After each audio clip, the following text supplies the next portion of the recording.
अब के बरस तुम ऐसा करना,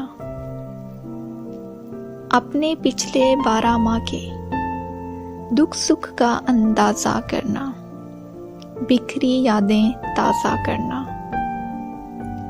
सादा सा एक कागज लेकर भूले बसरे पल लिख लेना, अपने सारे कल लिख लेना। सारे दोस्त इकट्ठे करना, सारी सुबहें हाजिर करना, सारी शामें पास बुलाना।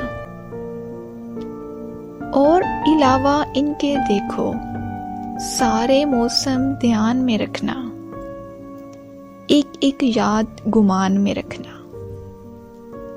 फिर मुख्तात अंदाजा करना, गर तो खुशियां बढ़ जाती हैं, फिर तो तुमको मेरी तरफ से आने वाला साल मुबारक।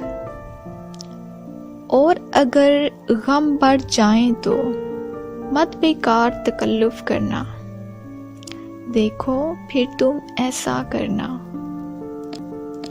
मेरी खुशियां तुम ले लेना, मुझको अपने गम दे देना। अब के बरस तुम ऐसा करना।